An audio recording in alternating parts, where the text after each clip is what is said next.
Bago tayo magsimula, gusto ko munang i-shoutout si Gamer Lexer. Kung sino ang pinakaunang magko-comment sa bawat video, siya yung isi-shoutout ko next video. At kung hindi ka pa nakasubscribe, hit mo muna yung subscribe pati yung notification bell. Okay? Let's go! Sa laro na to, ito yung emblem na ginamit ko.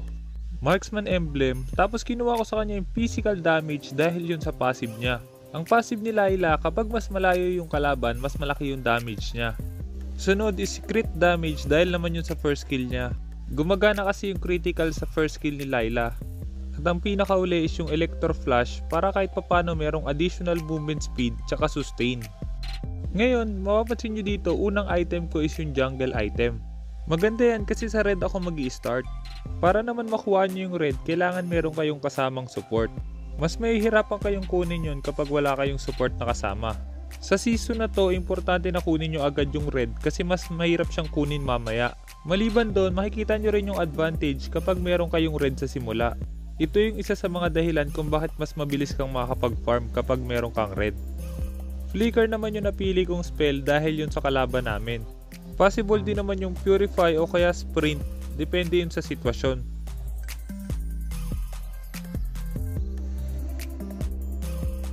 Dito mapapansin nyo gano'ng kalaki yung damage na bigay ng red buff.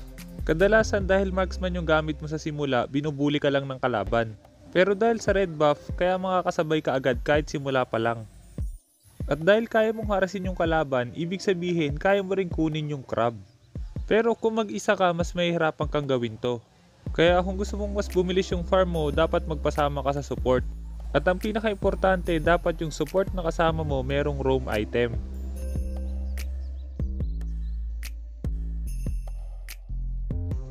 Pagtapos mo mag-clear wave, kunin mo yung pangalawang crab, tapos kunin mo rin yung isa pang jungle creeps. Importante din na lasitin mo lahat ng jungle creeps na yon para magka-stack yung jungle item mo. Importante din na i-upgrade nyo agad yung jungle item nyo para mas malaki yung XP tsaka mas malaki yung damage na magawa nyo sa mga jungle creeps.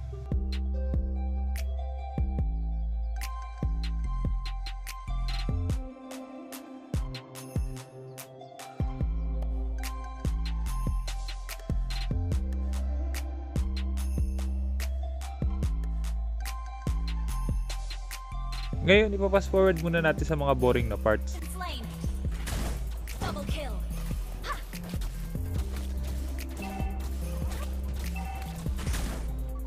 Keep it up until you're as brilliant as me. Ha!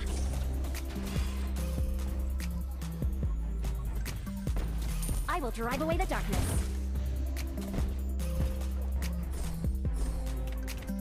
Dito, pagtapos namin mag-clear wave, possible na pumunta na kami sa jungle creeps tapos kunin ulit yung red buff. Pero dahil dumating yung kalaban tapos nagre-respawn na yung Gusion tsaka yung Franco namin, kaya nakipaglaban muna kami.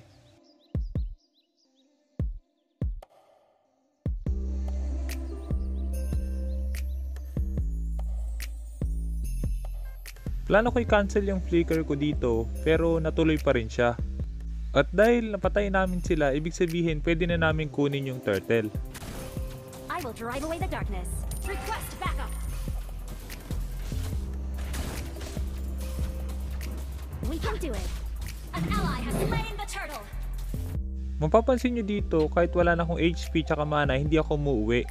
Dahil nga yung emblem ko nagbibigay ng HP, tapos kapag pumatay ako ng jungle creeps, magkakaroon ako ng HP at mana, kaya hindi ko na kailangan umuwi. Isa yun sa dahilan kung bakit mas mabilis kang makakapag-farm kapag hindi ka umuwi sa base. Dito mapapansin nyo, may nagde-defend sa lane kaya hindi ko ma-push yung bot lane. Kung sakaling wala yung Guinevere sa bot, pwede ko nang i-push sana to. Pero dahil nandito siya, ang kailangan ko lang gawin is mag-clear wave agad tapos pumunta sa mga jungle creeps. Possible din na pumunta ako sa mid lane kasi nasa top lane naman yung mga kakampi ko. Pero once na umalis yung kalaban sa bot lane, pwede ko na i-push agad yun.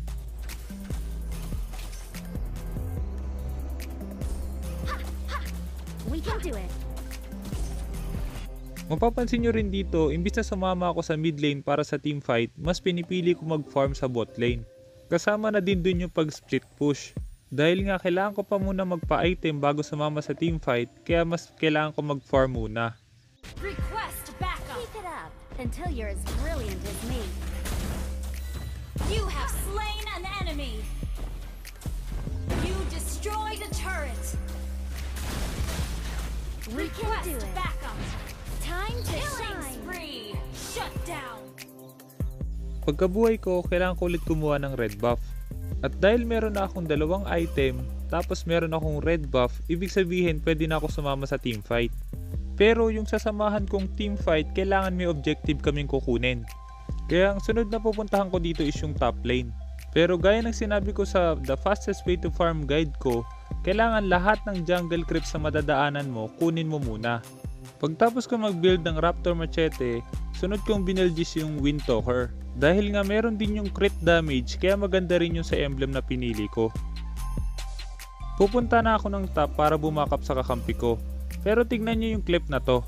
Kahit sandali lang, makikita nyo dito yung ultimate ng Badang tsaka ng Chang'o. Ibig sabihin, nagamit na nila yung ultimate nila. Maliban doon, kadalasan talaga pag teamfight, ginagamit agad yung ultimate. Yun yung dahilan kung bakit nag-go pa rin ako kahit patay na yung mga kakampi ko. Been destroyed. Time to You have shine. slain an enemy. Double kill. Triple kill. At dahil napatay nga namin sila, ibig sabihin, pwede na namin kunin yung objective. We can do it. Request backup.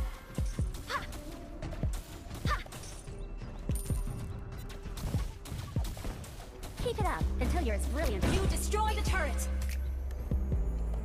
Request backup. Request backup. Mapapansin nyo dito, kahit yung tank nila, nahihirapan ng tangkihin yung damage ko. Dahil yun sa emblem, jungle item, pati na rin sa red buff. At dahil nga nag-snowball ako, mula dito, kukuha na lang kami ng objective habang nagpa-farm ako, tapos kaya na namin tapusin yung laro. Ito naman yung item build ko sa laro na to. Pwede nyong palitan yung dalawang huling item depende sa kalaban nyo. Kung medyo maraming tank yung kalaban, pwede ka mag Demon Hunter Sword para sa lifesteal. At kung kailangan naman ng defensive item, pwede ka rin mag-build ng defensive item kung nahuhuli ka lagi ng kalaban. At kung gusto mo pang maintindihan kung paano ang tamang pag-build ng item, meron akong ginawang item build guide part 1, 2 at 3 na pwede mong panoorin. Malalaman mo doon lahat ng item at kung bakit dapat yun ang i-build mo. Turtle resurrected. Destroyed a turret. I will drive away the darkness.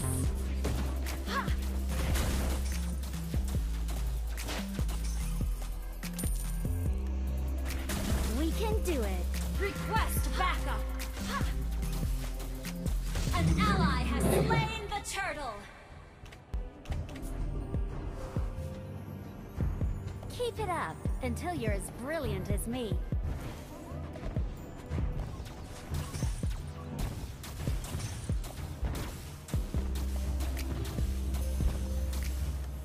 We can do it. Time to shine. Unstoppable. Double kill. Triple kill. You destroyed a turret.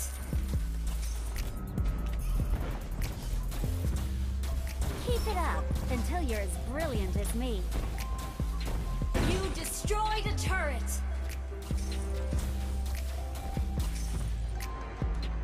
I will drive away the darkness. You destroyed a turret.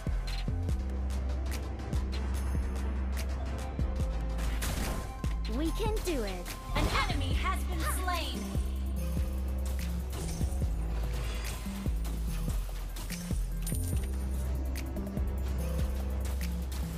I will drive away the darkness.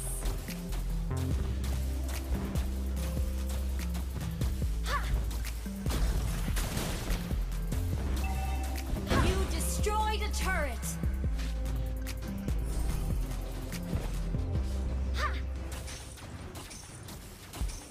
Time to shine. Legendary.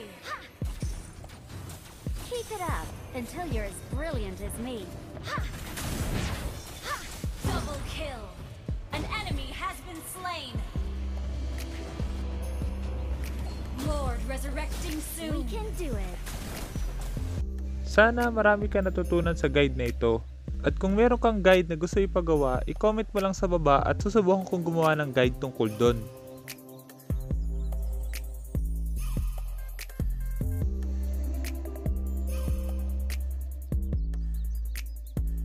Dahil tinapos mo ang video, every week meron akong giveaway. Kung gusto mong sumali, ang kailangan mo lang gawin is mag-subscribe, like mo yung bawat video, tapos i-share mo na rin. Huwag mo rin kalimutang i-hit yung notification bell para ma-notify ka kapag meron tayong bagong video. Para malaman ko kung tinapos mo talaga, kailangan mo hanapin yung keyword sa loob ng video na to. Kailangan mo i-comment yung keyword plus yung ID number mo tsaka yung in-game name. Pero hindi mo dito dapat i-comment. I-comment mo siya sa pinaka-latest na weekly highlights natin. Isa sa may mga keyword ang mananalo ng ating weekly giveaway. Kaya kung hindi ka pa nakasubscribe, hit mo na yung subscribe pati yung notification bell. Sa lagi mo lang tatandaan, kung gusto mo mag-improve, just master the basics. I'm out.